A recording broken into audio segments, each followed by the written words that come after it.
So do you find that when you're interviewing people that they get parched mouth, that they need to drink water? I find that happens to me. You find it happens to you? Yeah. All right. Usually it's a good gauge for me that I'm talking too much. So Okay.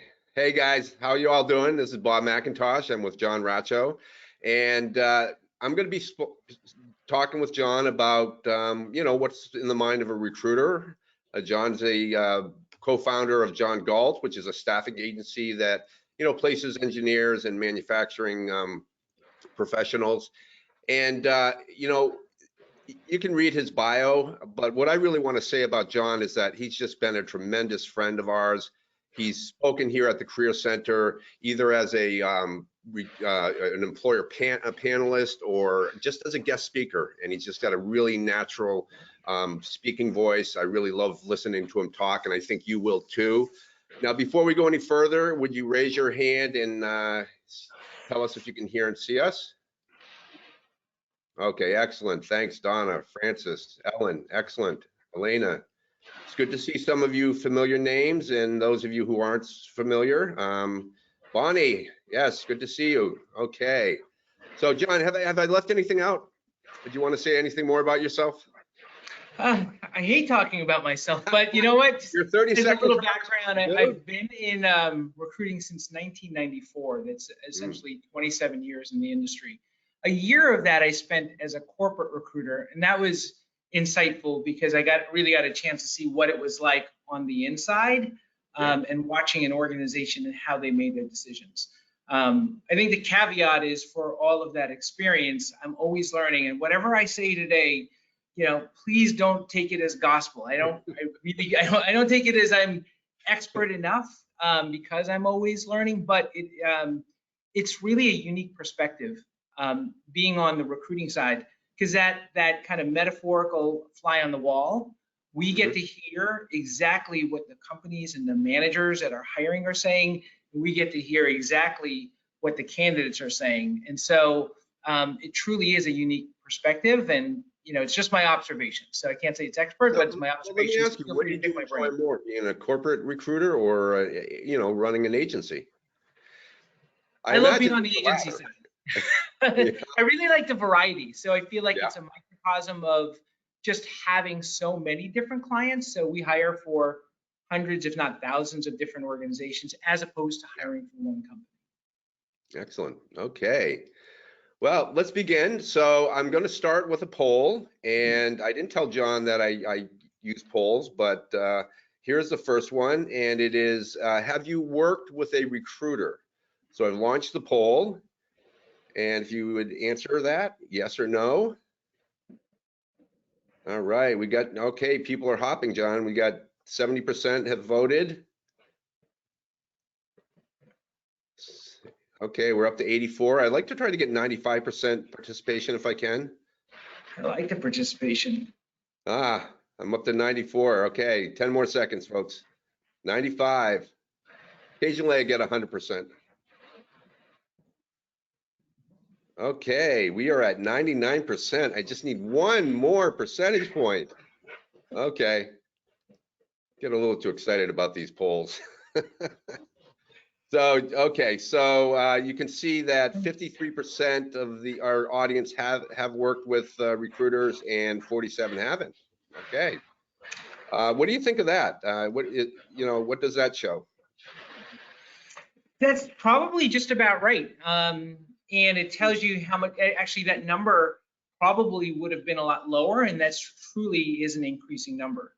Certainly when I graduated from college, I didn't graduate from Boston University and go, I want to be a recruiter when I grow up. Right. So I think it's, now I'm seeing people who come out of college and are basically saying, I do want to be a recruiter. So it's really become much more, I think, a part of the kind of the job landscape and the career search landscape. And part of it also is how it's now kind of crossed over into all sorts of professions. So maybe, when it started maybe in manufacturing and labor and secretarial, but my firm is software engineers, electrical engineers, mechanical engineers, manufacturing operations, but it runs the gamut. There's ones for Wall Street, lawyers, accountants. So, there's probably not many industries where recruiting doesn't touch. Right. Yeah. We were talking about this yesterday, you and I, and you mentioned some industries that I never even thought of. Now, in my world, nonprofits, we don't really work with recruiters as much, maybe at the higher levels where they're trying to place directors and so forth. But yeah, I get that. Okay. And folks, by the way, if you have any questions, then please just ask them, because John wants to answer your questions as well. So, okay, so that's about the intro. So yeah, so this webinar is about honest talk from a recruiter.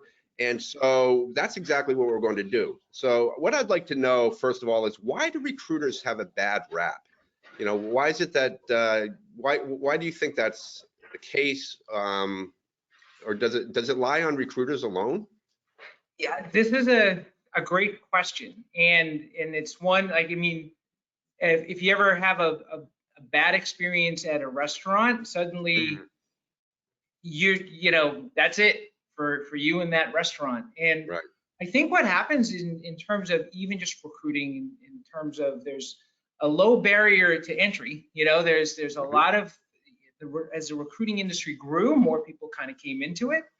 And I think it probably runs the gamut, just like in any other industry. You're going to have really great recruiters, and then you're going to run into situations where maybe you don't have a great experience. Again, you're going to have different firms with different philosophies, and again, that maybe just their practices and so on and so forth. So I think what happens also in the recruiting industry is we are people connectors in what's becoming a much more kind of digital, less personalized, right? Yeah, and so what happens is, I think, as everyone, if someone treats someone like a commodity, as a candidate, they're like, well, I just want, recruiters to just email me job descriptions and I'll kind of sort through it. And then, if recruiters are treating people as commodities, and basically only building relationships when they need someone. But if you really get to the point where you have a recruiter that you have a relationship with, then it's a different story. Then you're like, I really have a great recruiter that I love working with. So a lot of it is about customer relations, right? What's that? A lot of it is about customer relationship. It is truly about the customer relationship. Absolutely. Yeah. Because I hear from job seekers that they've had a bad experience with recruiters. I hear from recruiters they've had a bad experience from job seekers. So, I imagine that they just have to learn to play better, right? But yeah. So one person asked, do people that use recruiters have better success in finding employment? I always look at recruiters as I don't know if it's better success, but it's an added tool in finding employment. So I would think yes, because it's an extra set of eyes and ears and a network that you don't have that they're tapping into. So that's a little bit of that. They see the hidden job network that's out there. Absolutely. And so I think in my mind that should definitely increase your percentages of at least a probability of success, because if you put a recruiter to work, you can do what you can do, and then you have the recruiter as well on your behalf. That's true. I mean, I always say that recruiters have a pipeline to employers that you don't know about. And in a way, like you say, they're tapping into the hidden job market. I got to tell you that I was talking with my job club yesterday, and I brought up the topic of how many people had worked with recruiters and what were their experiences. And for the most part, they said that it was positive. It was very positive. Although one person said that a recruiter just stopped talking with her, stopped sending emails. So all right. I think that goes back to experiences, right? And part of it is I would ask for referrals. So if I was in a certain field and let's say I'm an accountant, and I would ask my colleagues, have you ever worked with a recruiter? Who did you like? Who did you work with? And so I think with a good recruiter, you can actually find it. The biggest fear sometimes is just kind of like the black hole.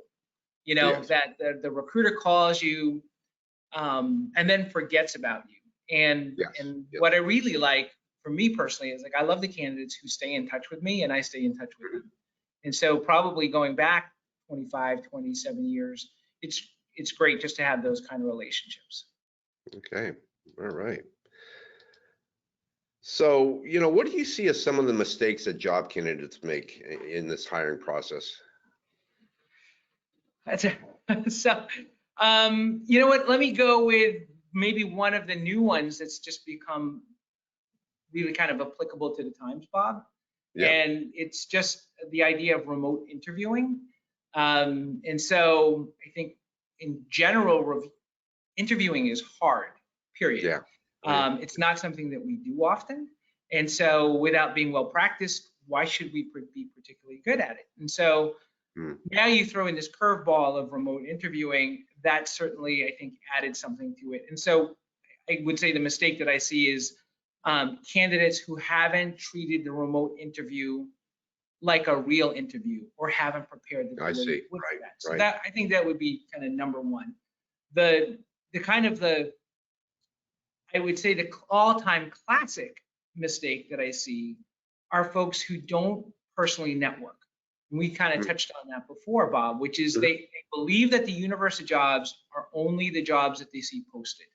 Right. And right. Which truly, are only about 25%, right? right. I mean, truly, Yeah. there are employers that are looking to backfill, have opportunistic hiring. Maybe will seek approval of their, of their organization once they find the right person. And let's face it, it's just the power of referrals. Where we lose jobs because someone knew somebody. Said, we found someone, John. Someone knew somebody. And then last but not least, I think the one that I think people don't really understand as much is that they design their job campaign as if they're looking for a job, but not the job. And that has a spiral effect in everything that they do in their job search. So in other words, they'll take any job they can get. Yeah, and in some ways it's designed. We have two fears. So we're driven by kind of two fears, right? The first fear, obviously, when we start looking for a job, is the first fear is like, oh my gosh, I'm not going to find a job, right? Right.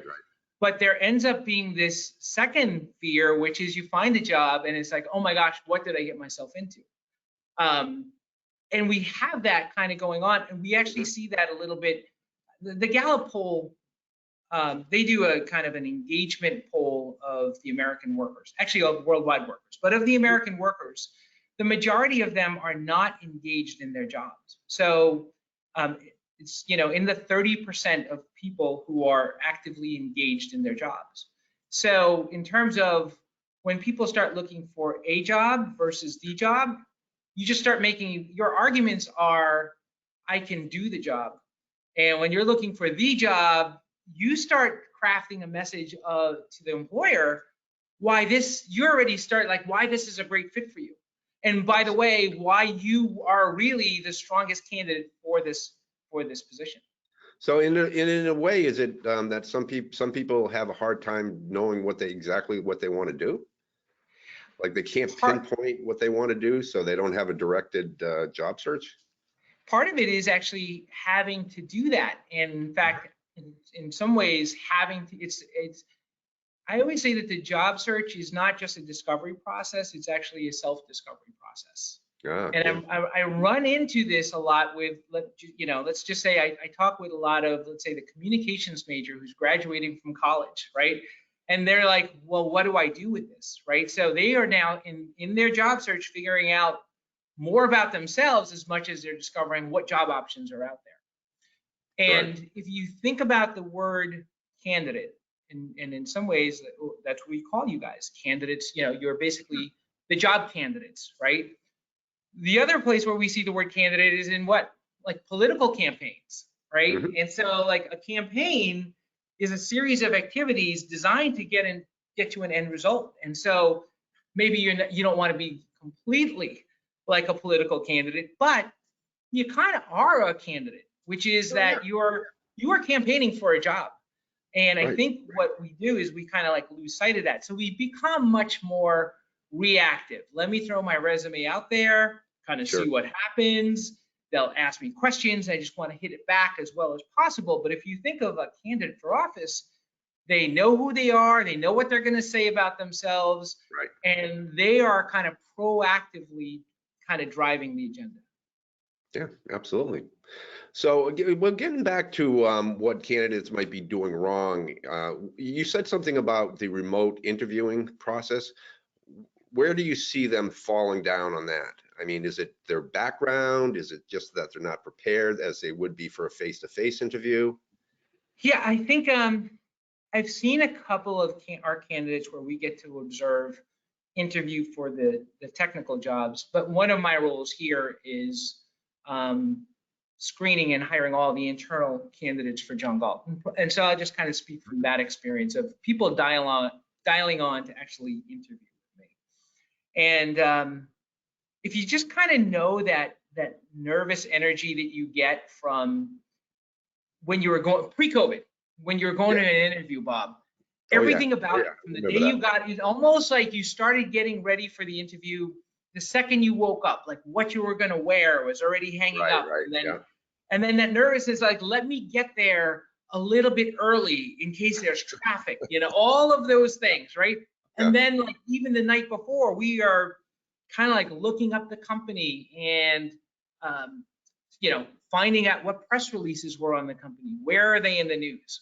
Right. So my feeling is what happened with some of and maybe we're adjusting better and better, but with the remote interviews, it's so easy, right? It's so easy to get there. You're not dodging traffic. You're not playing. It's just like turn on your computer and you're there.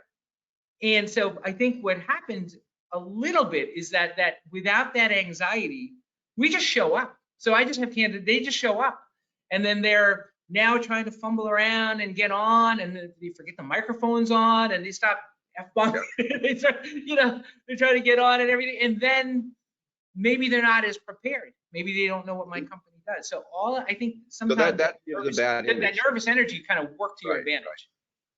So I mean, so recruiters and hiring managers, they can't help but be human and notice the deficits or the what are the faults that people make during an interview, during a remote interview. One person, I guess we should get back to this. What is the relationship difference between a recruiter who has a hiring company versus a candidate?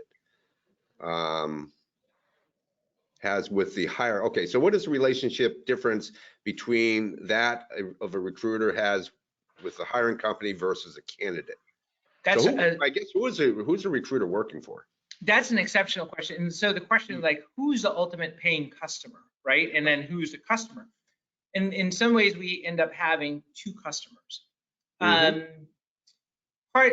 thinking about this because in some ways we're just kind of getting into how the sausage is made, right? So there are recruiting firms where they're full desk, where the recruiter deals with the company, and then the company gives them a job, and they basically now have to go and find the candidates. There are recruiting firms that are set up like split desk. So here at John Galt, we're basically set up like a split desk. So our outside salespeople, they're the ones that are, finding companies and then finding jobs and bringing back jobs. The recruiters, all we do all day is deal with the candidates. We work with our candidates. We have our relationships with our candidates, and there the two should meet. The sales comes with the jobs, we have the candidates, and we kind of put them together. I think a little bit of if you're thinking like it's an agent who's going to find me a job, in terms of our business, probably the business is they come to us with jobs and we'll find them people, right? What you're tapping into as the candidate is you're basically you're tapping into that network of jobs that we have and staying top of mind with the recruiter. But I wouldn't fall into the thinking, oh, that recruiter is going to find me a job. But that being said, if you have not the job of a recruiter, if you have a really good recruiter, we know it, and we know what you can do, and we have a customer maybe that doesn't have an opening, we might do what's called skill market, because we're always looking for opportunity too. And so if I talk to you, Bob, and you're an exceptional candidate, you've got, and I happen to see, I know my customer always hires these type of people. Mhm. I'm going to call them up, and if I've got a relationship with them and say, hey, listen, I think you should, I don't have anything, but you should look at Bob. Sure. And so if you have someone who's got the experience, the skill market, that's something where, again, an added benefit. So it sounds in what you just described, it sounds like what candidates should do on their own is they should approach companies, providing they have the skills to work for the company, and just introduce themselves. And so that's how you drum up extra business. I That's call that the proactive campaign. mhm. And when I talk to people about the proactive campaign, you're going to have, let's say, whether it's based off of industry, whether it's based off of strength and position that you've held, maybe it's where your former coworkers are all working. Those are absolutely, I would have, you start with a list, and again, Right. you may not see a job posting, but you actually would come up with a campaign of how can I get my resume directly to this company? Absolutely. Yeah, absolutely. Okay, so let's go on with another one. So how does a candidate separate him or herself from the rest? I mean, what do they have to do that really impresses you as a recruiter? I'll go back to my previous statement of the one who stands out, because there's not many that are, in terms of in terms of having this, just really being more proactive than reactive in their job search. Okay. Okay. That they really kind of have their message down on what their selling points are, Mhm. and they really kind of have even their right target, like in terms of they know what they're going for in terms of their target Okay. companies and everything else like that. That certainly stands out, because you don't see that many with that level of preparation. Mm. Mostly what I see is reactive, which is, Yeah. I hope there's something out there for me. Send a resume into the posting, it kind of becomes a black hole. I think part of it is just, it's nothing wrong that anyone's doing. It's just kind of like how people are like, oh, that's the way the job search is supposed to go. Mhm. But the person who is really proactive, even with their recruiters, Yeah. hey, John, do you mind if we touch base once a week? Do you mind if we touch base every 2 Right. weeks? Yeah. Instead of the, waiting for us to call. Mhm. That proactive person certainly stands out. Do you think that the proactive person you're talking about, do you think that has anything to do with personality type, maybe introversion, extroversion? Do you think Hard to say. you want So to go I'm an there? introvert in an extroverted profession. You're in it? I'm an Okay. introvert in an extroverted world, Okay. right? so you know, and I can't really. I think really it has more to do with, we don't job search often. So why should we really know how it works? What we're really good are at the jobs that we do. So if you think about it, like you do a job for 10 years, you have this maybe period of time where you're unemployed, and sometimes Yep. you didn't even have a period of time where you're unemployed. And now, you went from one There's a job lot to of people, another. a lot of people in the audience, they haven't, really had to look for work this hard in their life. Correct. And that's what a resource like the MassHire would be for. Mm. So again, there's no judgment or level of blame. Like we're not used to this, and it's not natural. And Yeah. so part of it is just kind of knowing, well, how does it work? I see these postings. Is that it? Is that all I'm supposed to do? What more am I supposed to do? No. So I did see by the way, folks, when you're asking me these questions for John to answer, if you keep them briefer, that's easier for me to remember. And it's like, when you write a resume, you want to keep your lines very, very short, maybe 2 or 3 at most. So in any case, one person, going back to the remote interviewing, one-sided video interviews are just a screening tool. No? Would you say yes or no? Or I mean, the first, I'm sorry, just repeat the question so I understand. So the one-sided video interviews, which I imagine, I've never been through one, but I imagine them just to be hell, where you're answering questions that are posted at the side of the screen, and your answers are recorded, and then you submit your answers to the the company. Is that just a screening tool? That doesn't sound fun. No, it doesn't, does it? Have you ever done it? No, I haven't done it either. And again, how depersonalized it gets that we're now at that point. Yes, they must be using it as a screening tool and an excuse not to talk to people, I guess. And they probably have a pile this much, and they are going to whittle it down. So what happens? I'll go back to my days in corporate recruiting, and just kind of tell you what happens. And it's probably they're using this tool for a similar thing, which is I would go to the manager and I would come in with the stack of resumes that I thought, looked good. And I would watch the manager put them into yes, no's, and maybes, right?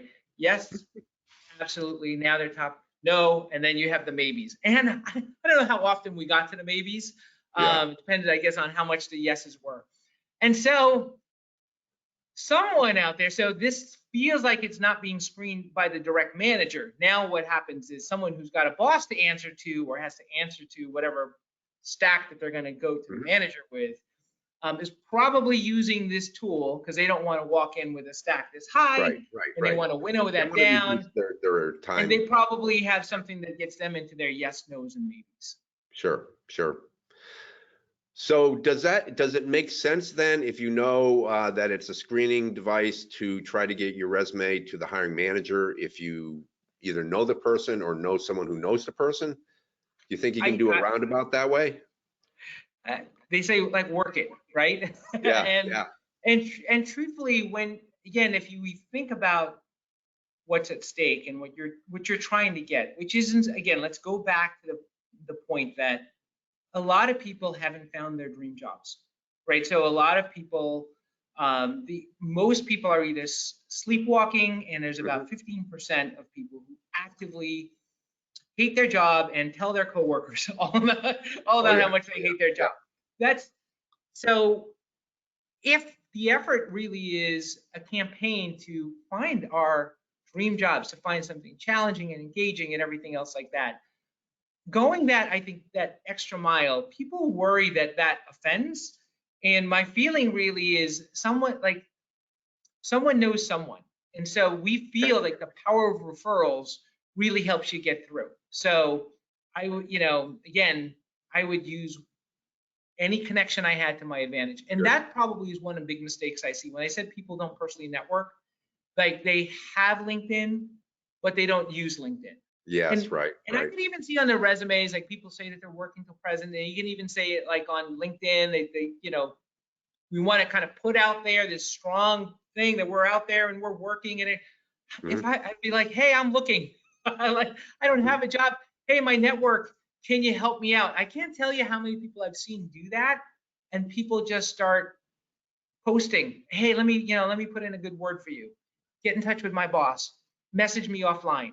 Yeah. So when I see people do that, you really watch the good nature of people come through.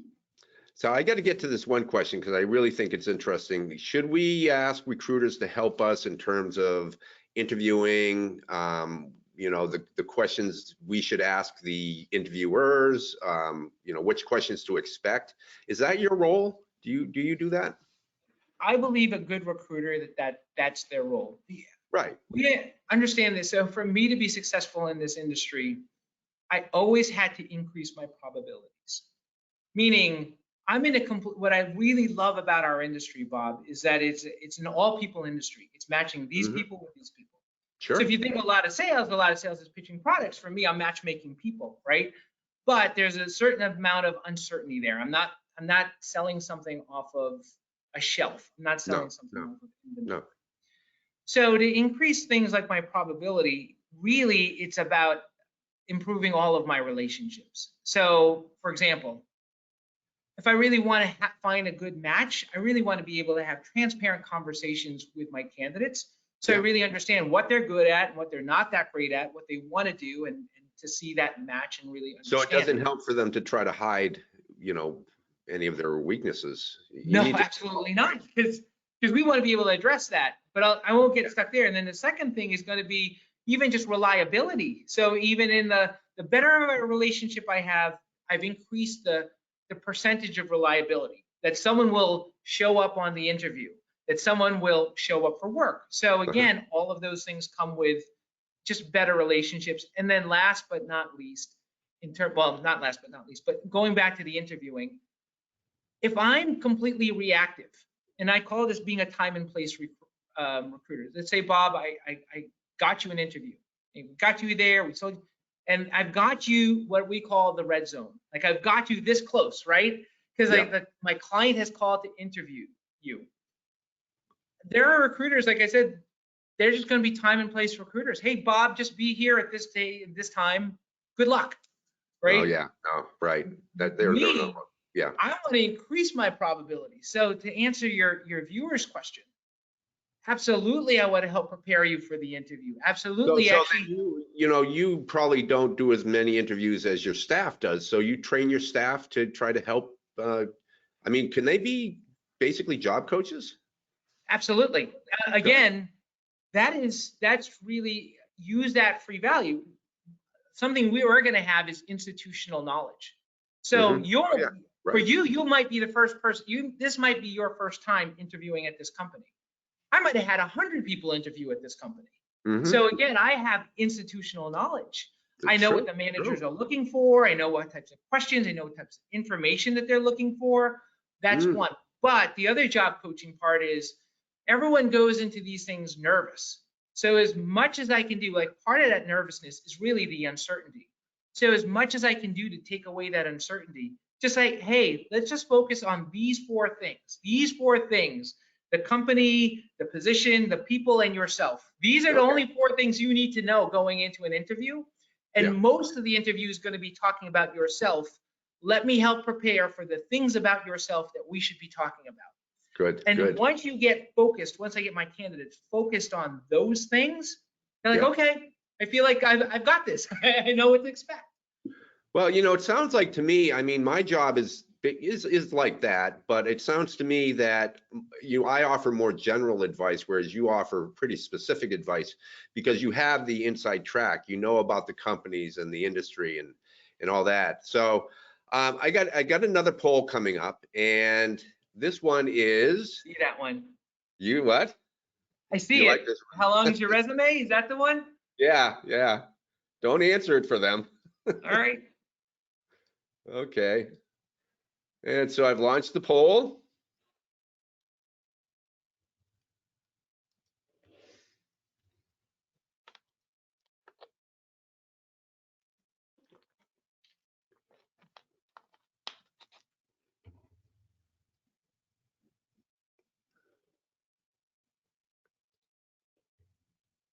Okay, wow, 91% of you voted. Thank you. We got a good group today. Excellent. And I do have to say that all but 9 people showed up for this event, and I really appreciate that. Okay, let me close it and share the results. So I'm not really surprised by the results. What do you think about this, John? There's more one pages there than I thought. Yeah. It's a higher percentage than I thought. And for me, because I'm in the technical realm, I see a lot of resumes that are beyond 2 pages. So for me, that's actually a lower percentage. 28% is lower than. No, the 5%, the 5% for more than 2 pages. I see a lot of resumes that are more than 2 pages. So do you find that acceptable? I do. Everything is kind of situational. I'll tell you. I always say put on enough, but not too much, right? So but it's really situational. So I'll do the cop out, and for me, I'll say 2 to 3 pages is about 2 to 3 pages. 2 to 3 pages is about right in my field. Now, part of it is someone comes out of school, or for, maybe in certain fields, the one page is enough. It's certainly easier to read, and you can kind of get the whole thing in the one page. Mhm. But the question, depending on how much experience you have, if it's one page, you can always, now you might ask, did I put enough? Did I go back far enough? Do I have enough of a job description or bullet points there, or projects or anything else like that, right? Mhm. Now, if you have 4 pages, I go, now you might look at it and go, did I put too much, right? Right. Did I put in too much detail, and where will I lose it? So that being said, there are situations where four pages is totally acceptable, where you'll Mhm. see people, like, part of it is that they have research and academic projects, and that's kind of to be expected. But you're going to have others where one page is totally acceptable. So it's a cop Well, do you out, but think I'll it say has, enough, but so not you too think it has much. more to do with the years of experience then, right? Like someone who has 5 years of experience could get away with a one-page resume, where someone who has 20 or 30 years of experience, you'd expect more like a 3 to 4 page resume? Yeah, or maybe cap it, like, don't go so far back, but maybe Okay, so that's my like I next said, I question. like How the 2 far to 3 back do you pages. recommend they go in their work history? Usually go back 20. Again, don't take this as gospel. I see 20 years, 20 years? but Okay. that depends. Again, you have 40 years experience. Put 20 do it Yeah, 20 yeah. years. But and a lot of people ask me this, what happens when I get to the interview and I've only showed 20 years of work experience, and I've got 40 and they can tell. I Yeah, mean, I how don't. should they In answer terms that? of, no one is looking in terms of um, what's relatively applicable to this job. I say The 20, relevance but that of really might work. be 10. That might be 15. So Yeah, it, yeah. it kind of depends within the scope of it. But you have, but I've seen people at a job for 15 years and a job for 5. So they should definitely show that, right? But Yeah, I think right. what is directly applicable to the job. So someone who is a machinist, coming right out of Don Bosco, for the first 10 years of their career, and then they've gone on to become, let's say, a mechanical engineer, or whatever the case Mhm. may be, or whatever. Again, we're looking at, like, what's going to be applicable. We're probably realistically looking and talking about your last 5 to 10 years when all Yeah, is said and done on an interview. true. Yeah. Okay, so I just want, this is a double part question. So one person asked, first of all, how do you find a recruiter to work with? And then should you have to pay for a recruiter? I didn't think so. I'm contingent, meaning for even my clients, don't pay unless we find them someone. And for Mhm. us, with the candidates, we never charge a candidate. So No, wouldn't- maybe there are some industries where that's the case, but I think you would have to kind of find, is this the norm in this industry? I can't think of many industries where it is the norm, or you'll find someone where you won't have to pay. Going back to how do you find someone? Yeah, There are different industry groups. So we're members of the American Staffing Association. Our owner was chairman of the Massachusetts Staffing Association. okay. Is Robert Half Sort of part of that too? What's that? Is Robert Half part of the that organization? I think that they are, but don't Yeah. quote me on that. But I believe that they are. I mean, they're But huge. They got their hands in everything. But they're yeah. right. That's right. But we also have like TechServe Alliance, which is for technical. Hmm. So those are good places to start. But really, the place that I like to start would be, talking to, because you're not just looking for a recruiting firm, you're also looking for a recruiter. So yeah, We talked about this, like, you have a relationship with your barber, right? right, So right. in that same way, I like to know who I'm working with. Yeah. So, particularly when it's something so personal as my career goals, and think about the things that you're entrusting with. I'm in a job, but I'm thinking of leaving. I'm looking at this job, but I'm looking at this job, but I'm not sure, what I want. So Mhm. I would want someone who understood my career goals and start to develop a relationship with them. So really, I think word of mouth is always our best advertising. Yeah, yeah, I agree. I mean, yeah, we did talk about barbers yesterday, and I'm a Supercuts guy, so I know you like your barber. Um, so it's sort of the analogy is that if you have a favorite barber, then that's the person you're going to trust. Whereas if you go to Supercuts, you never know what you're going to get.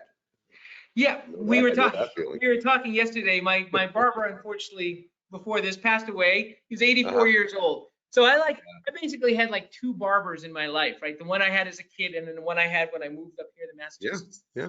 And then when he passed away, well, I'm in Burlington, so I went to Supercuts.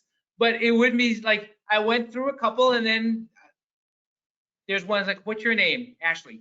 Great, Ashley, give me Mhm. your card, because when I come back, I'm looking for someone that, again, knows me, Right, right. and knows what I'm looking for. So just ask for Ashley when I go to Supercut. So it's kind of the same thing in terms of, as a recruiter, if you can get that kind of relationship, you find someone that you can trust, Right, sure. and Yeah. they have a relationship with you back. Yep.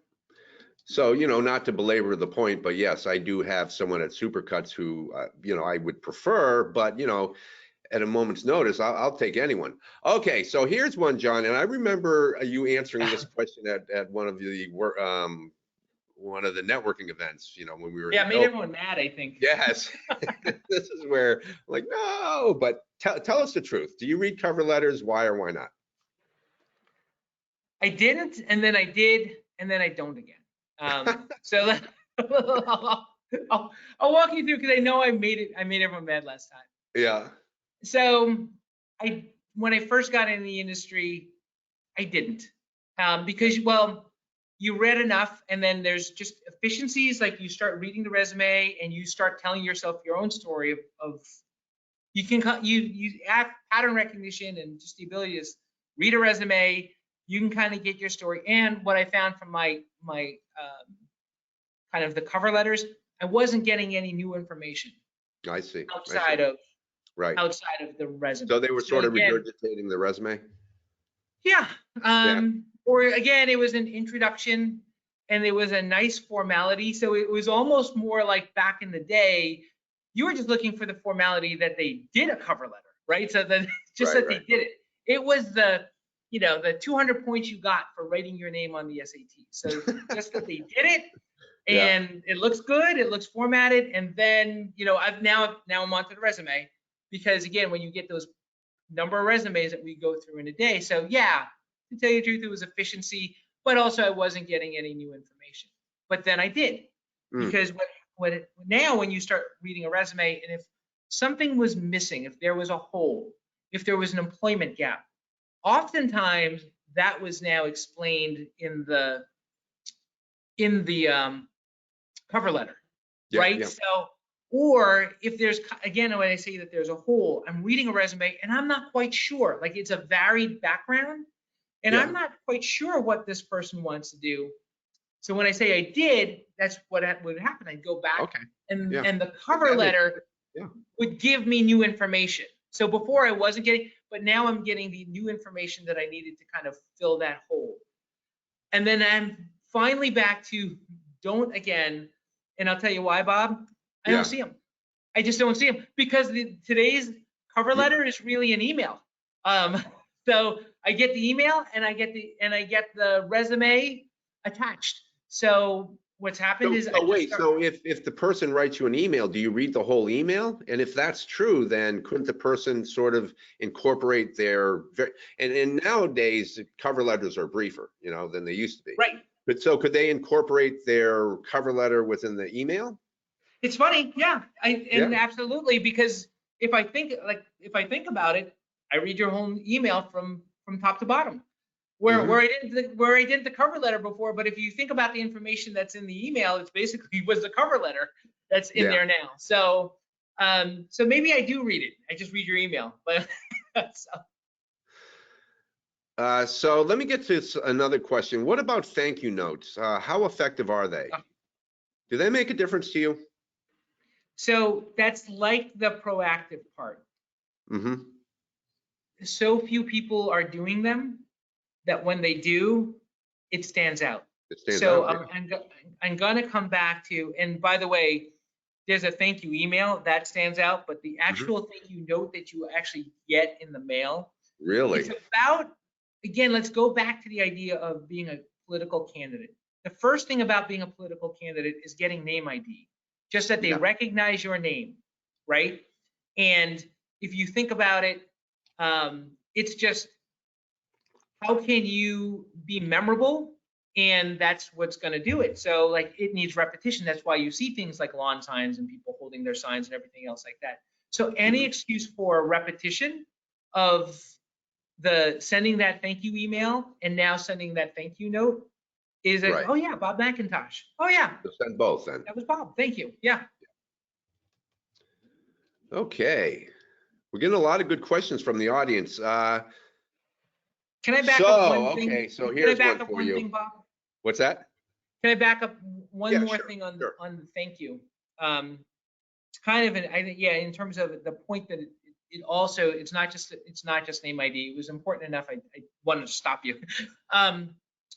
When an employer finishes interviewing you, remember, they're not sure how interested you are in the position. Right. And part of it, you know, part of it is like, they want to like you if you like them. So when you send the thank you note, that is there. I want to take it back. It's not just name ID. It has a lot more value than just that. It basically telegraphs that you are interested in them, and that again, whatever kind of wonderment that they had, or whatever they uncertainty that they had, whether or not they should be interested, or if you're interested in them, that answers it right there. Excellent.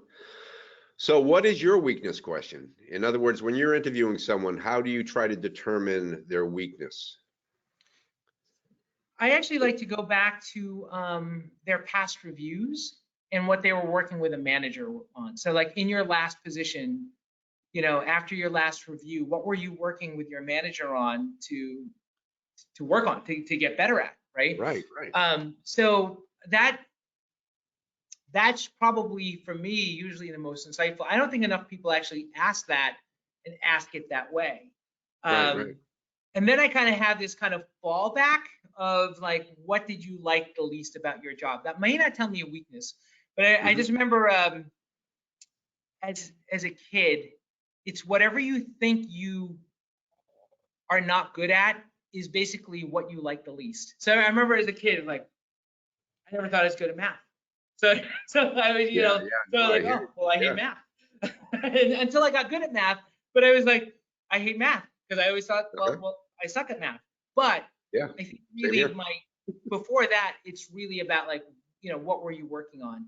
The question about so on weakness, people are like, oh, why do you want to know that?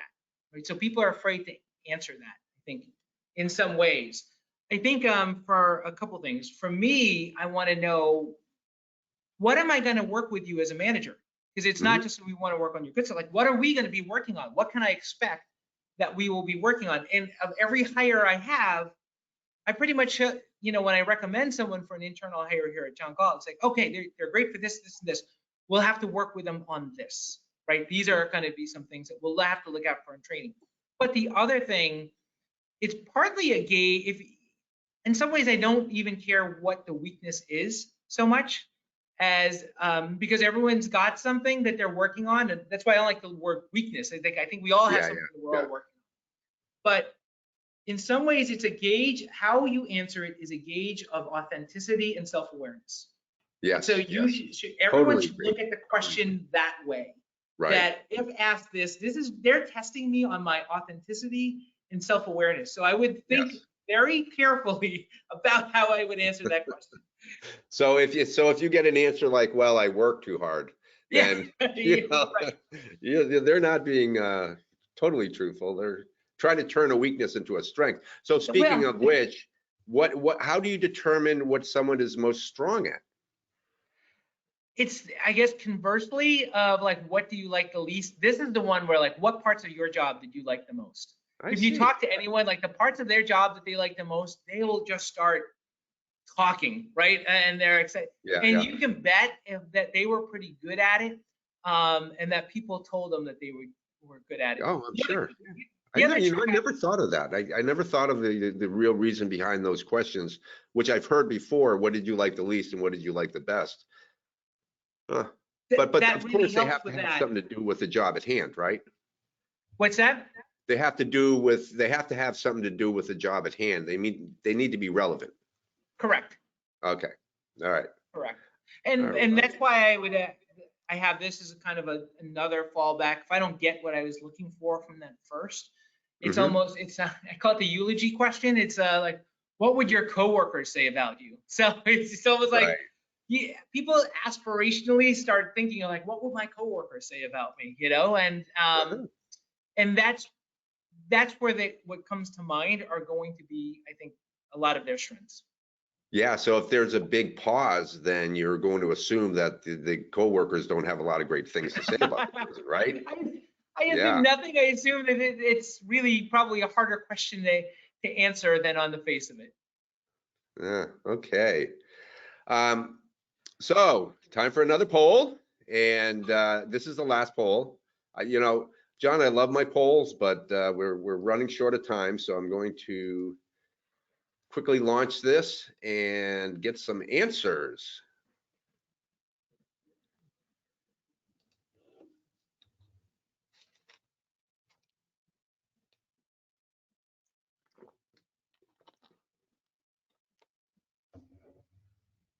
You guys are asking great questions, by the way.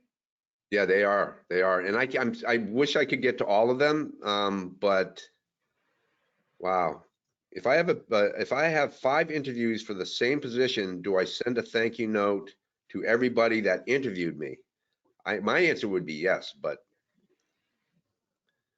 let's see. You can All say right. number one is a matter of courtesy, yes.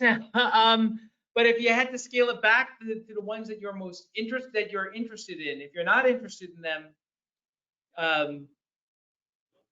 I guess it's optional. As a matter of courtesy, you can always say the thing. Yeah, yeah. All right. So we're okay. So let me shut this down and just share with you the results. So 71% are aware of the ATS and 13 absolutely not, and then 16% sort of.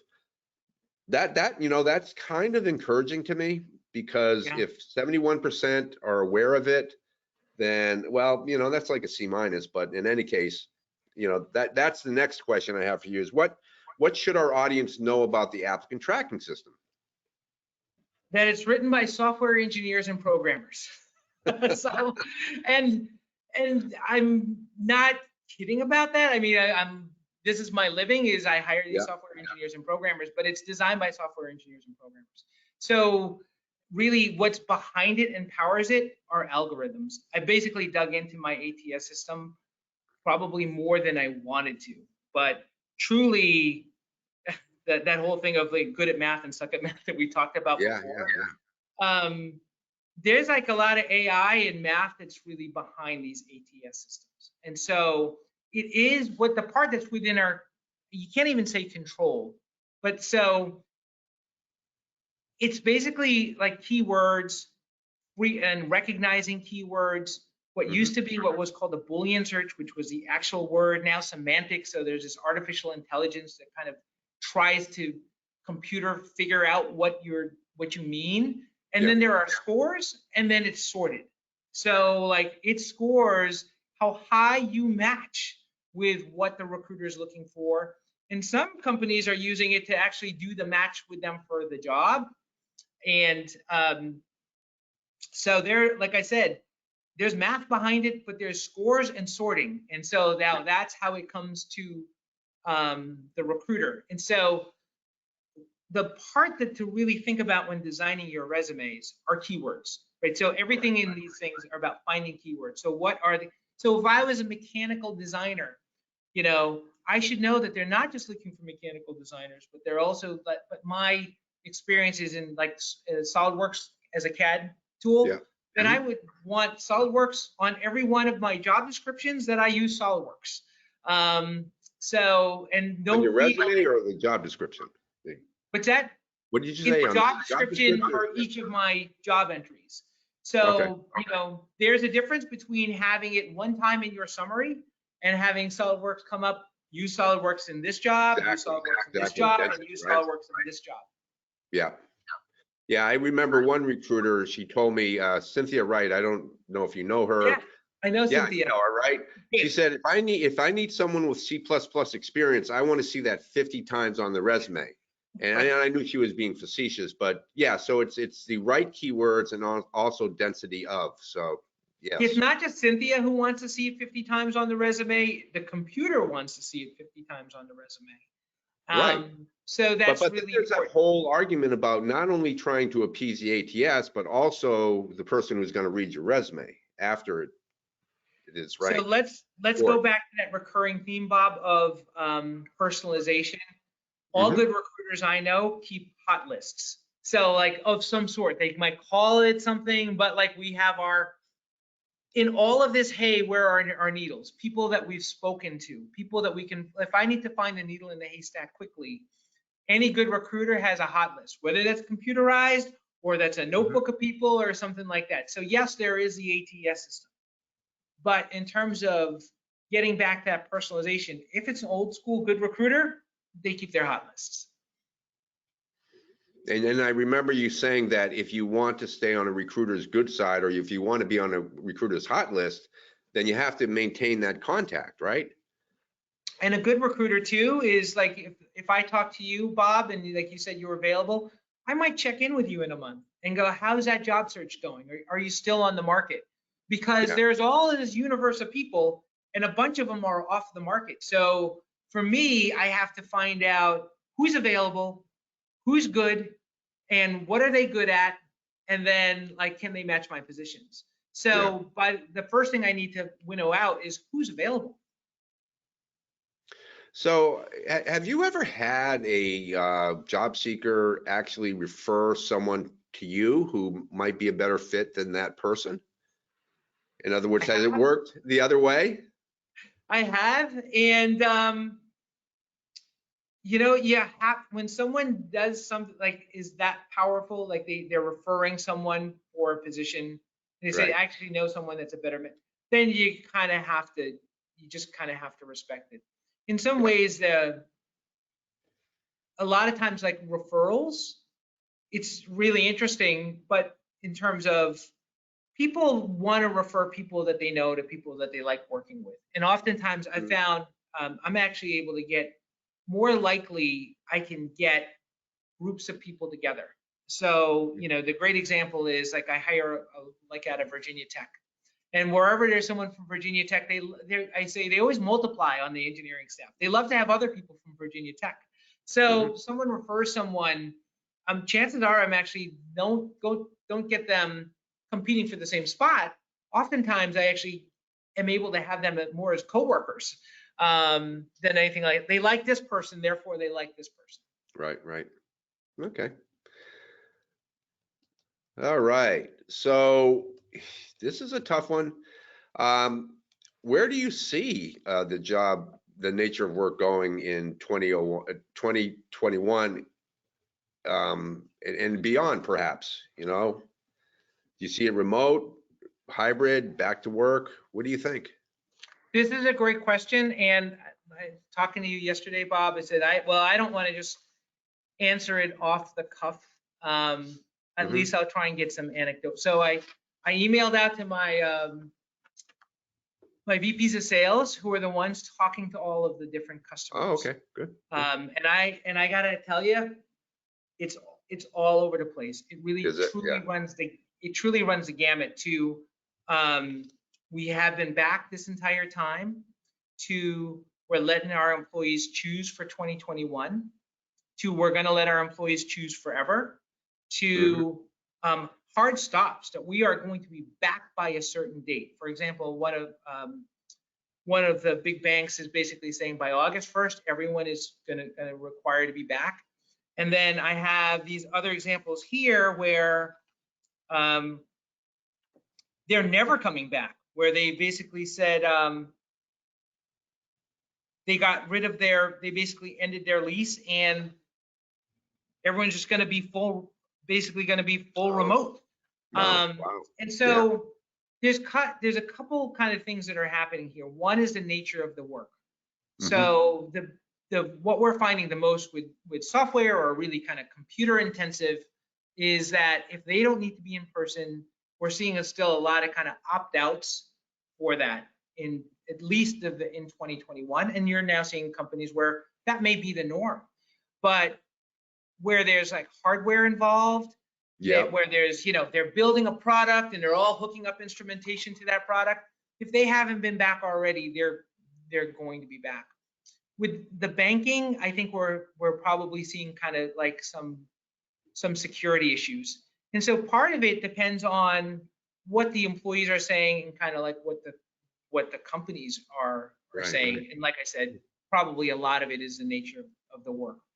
We talked about that Gallup poll before in engagement. It's fascinating. They addressed remote work, Bob, and and what we saw in the poll was that engagement has been up. Like when they went remote last year after the pandemic, engagement was up. And so I think I don't know why, but basically we weren't at work, but engagement was up.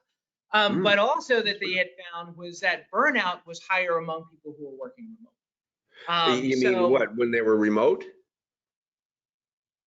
Burnout? Remote people, yes. I was surprised by that in the Gallup. Well, no, you and I were talking about this, how we end up doing more work when we're home than when we do in the office, I mean, yeah. Not that we don't do work in the office, but we leave, when we're supposed to.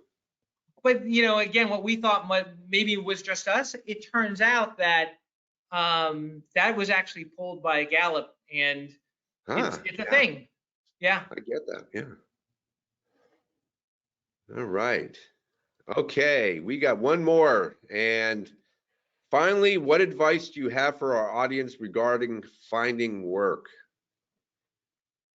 Hopefully we just did a whole hour on it. I think, you know what? I think you're going to go back to being proactive, right? Yeah, you know what? I'll go with a quick boxing story. Bill Parcells, the football coach, he was watching a football game, like he was analyzing one of his teams, and he just stopped it, and then he recalled an old-time boxing match because he was a boxing fan. That was Cyclone Hart and Vito Antuofermo. Now, Cyclone Hart was a big puncher from Philly, was expected to basically kill Vito because Vito's claim to fame was that he was a good bleeder. He basically bled a lot, in one punch. So Cyclone Hart, I think, went four rounds trying to punch him out, couldn't do it, and stopped. Basically stopped punching, and then Vito came back and predictably or unpredictably knocked out Cyclone Hart.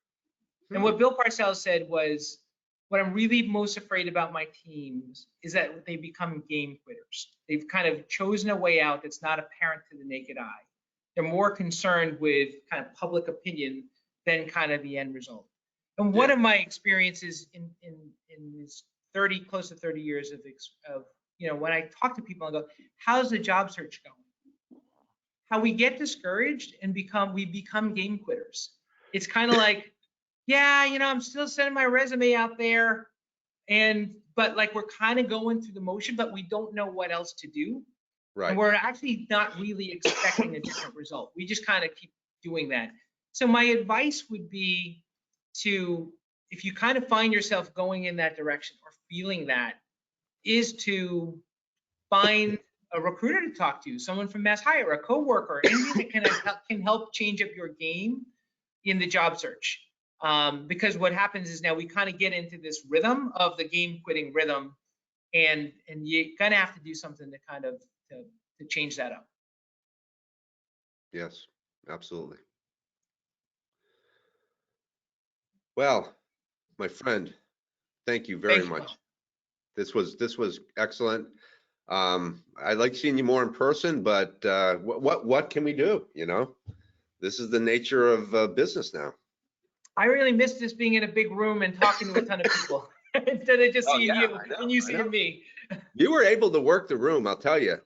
When you had to extrovert your introversion, but so we're getting thank you. Well done. Thank you both. Thank you. All right, excellent. So John, be safe, okay? And everyone else, please be safe. And we'll get through this. Okay, take care, my friend. Thank you, everyone. Thank you, MassHire. Thank you.